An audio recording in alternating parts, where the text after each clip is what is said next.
Hey, it's Yay for Yarn, and today we're talking about gauge in knitting and crochet.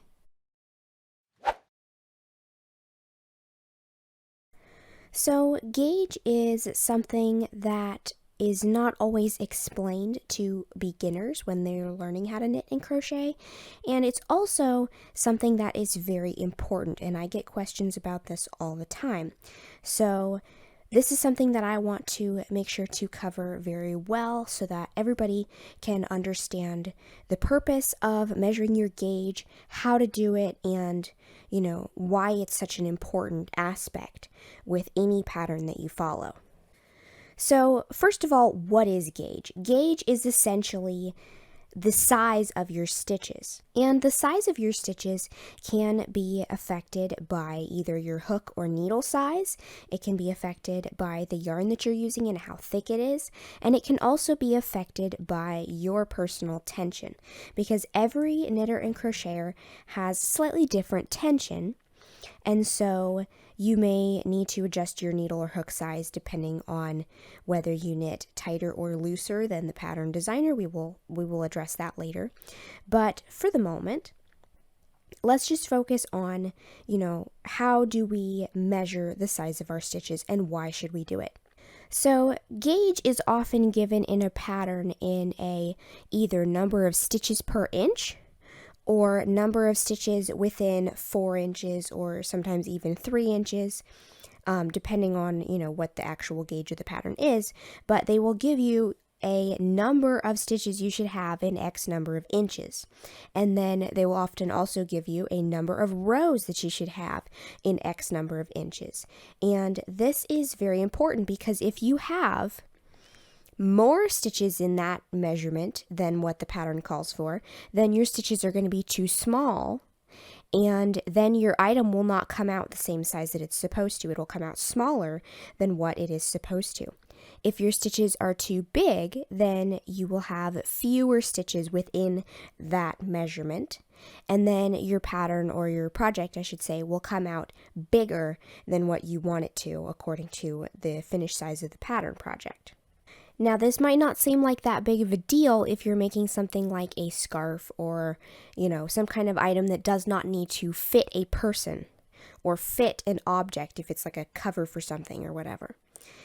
But it is still important, even if you're making something that the gauge is not critical, it is still important to check your gauge anyway, because if your gauge is pretty far off from what the pattern calls for, then you're going to end up sucking up more yarn than what the pattern tells you need. So unless you have extra yarn beyond what the pattern calls for, then you need to check your gauge and make sure that your stitches aren't like way bigger than what the pattern calls for, because that could throw off the amount of yarn that you need, and you could end up running out of yarn before you finish the project. However, if it is a project that needs to fit a person or fit some kind of object, then it is extremely important that you do check your gauge before you start. Because if your gauge is incorrect for the pattern that you're using, then you can fix that before you go make a whole project that doesn't end up fitting. So we can adjust the gauge by changing whichever size hook or needle that we use. And we'll get to that in a minute, like I said. But first, let's talk about how to measure your gauge. So first of all, before you can measure gauge, you need to be able to identify the stitches in the fabric and count the stitches in the fabric. So if you are a knitter, I have an entire video about how to count your stitches and a whole other video about how to count your rows. So those are linked in the description box below. If you do not know how to count your stitches or your rows in the fabric, go watch those videos first. If you are a crocheter, then I also have a video about how to count your stitches in crochet. And we need to be able to count the stitches in the fabric so that we can measure how many stitches are in the given width. So one more thing that you do want to take note of before you actually measure your gauge swatches is that if your project, your final finished object, is going to be blocked, then you need to block your gauge swatch before you measure it. And this is also important because if you do not block your gauge swatch, a lot of fabrics can kind of open up more after they're blocked. or they might contract more depending on what kind of fabric it is. So you really need to block your swatch first before you measure the gauge if the finished object is going to be blocked, which I highly recommend that you do because it is better for the look and feel of the finished item. So I do have a video on blocking. Go ahead and check the link in the description box for that. So for this example, I have not blocked my swatches because these are just for demonstration, but if this were a real project, then it would be very important to block the swatches first, because that slight difference in how relaxed or, tightened up the fabric is can make a difference in your gauge. So first let's look at this knitted swatch here. I have a gauge ruler. You don't have to have a ruler just like this, but it just has a little slider where you can line it up to wherever you're trying to measure. If you don't have one of these, you can use a measuring tape.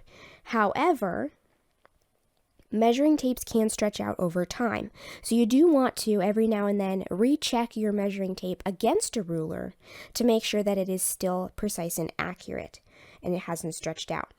So I prefer rulers for measuring gauge mainly because they can't stretch out and because it's just smaller and easier to keep it straight and flat. So generally, patterns will tell you how many stitches you should have in 4 inches. A lot of times, if my stitch gauge, if I'm writing a pattern and my stitch gauge does not fit as, how many whole stitches in 4 inches, then sometimes I'll go to 3 inches and I'll say how many whole stitches should you have in 3 inches. But for demonstration's sake, most patterns will ask you for how many stitches in 4 inches. So let's hold this 4-inch section of the ruler up to my knitted swatch. You want to start with the end of the ruler on one side of one whole stitch.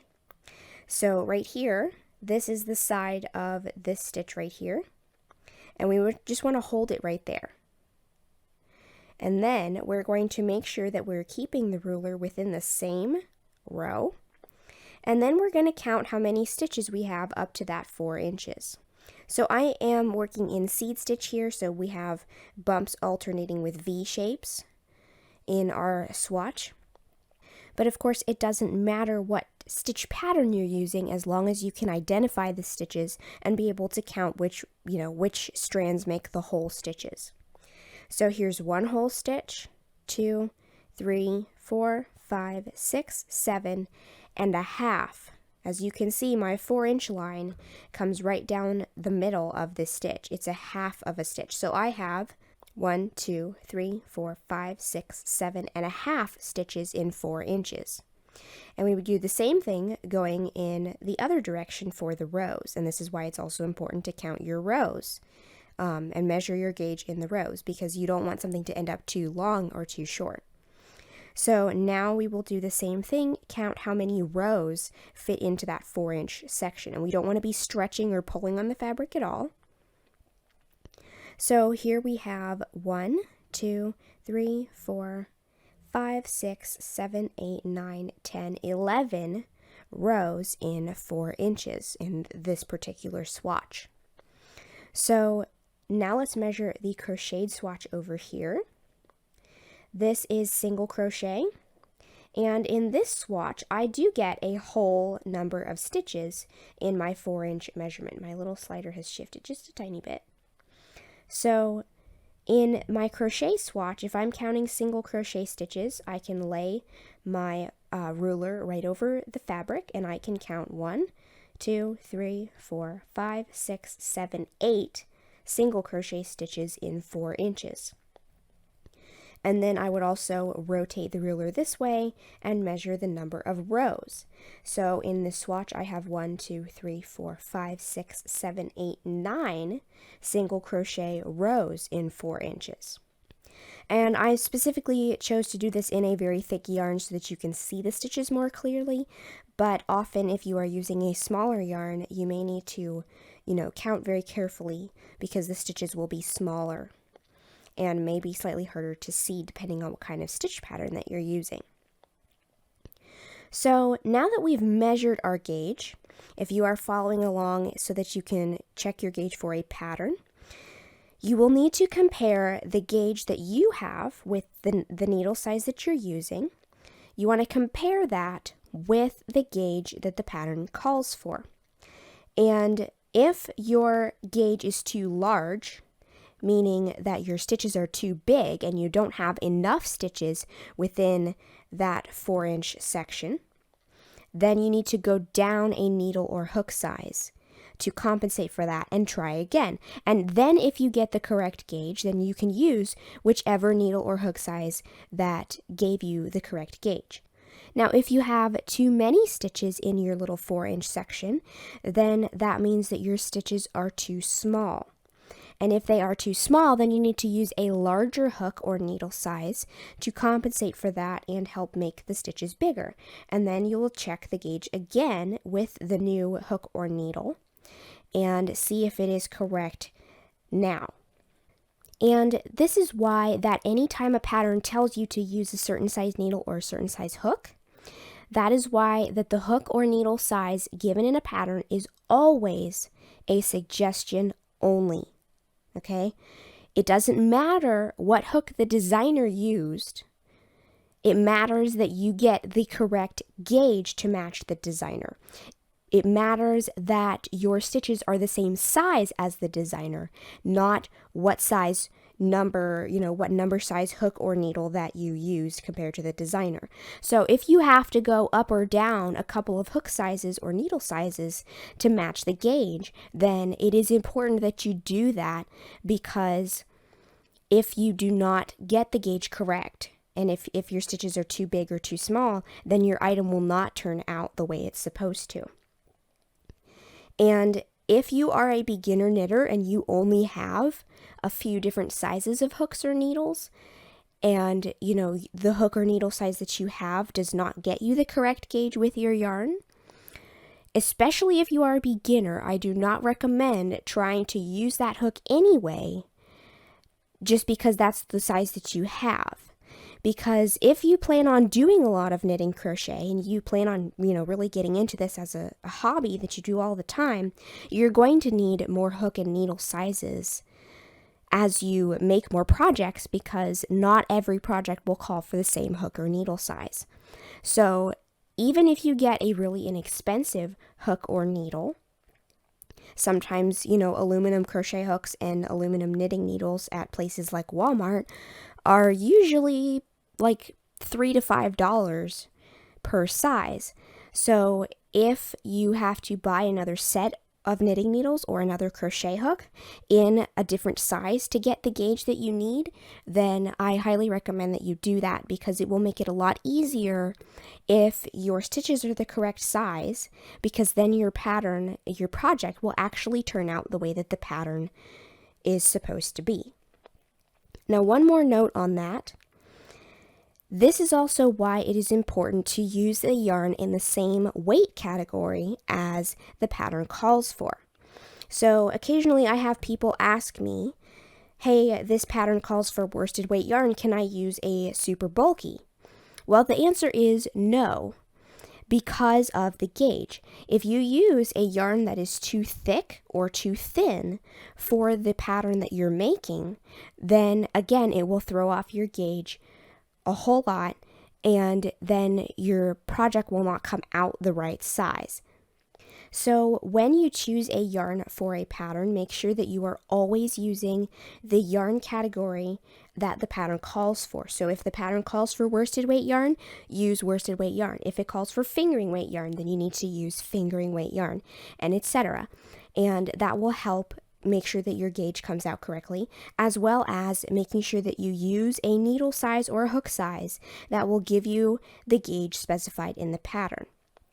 And even if your gauge is only like half a stitch off, it's still worth it to change hook or needle size to get the correct gauge, because that half a stitch multiplied over a large project will make a pretty decent size difference in the finished size of your project.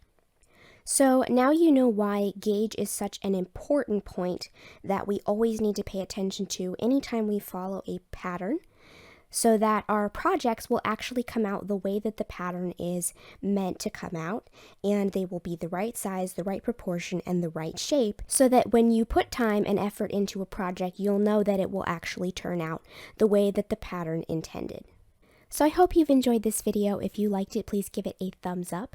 If you have any questions about gauge, just let me know in the comments below. And don't forget to subscribe, making sure you click the little bell next to the subscribe button to be notified of new videos. Thanks for watching.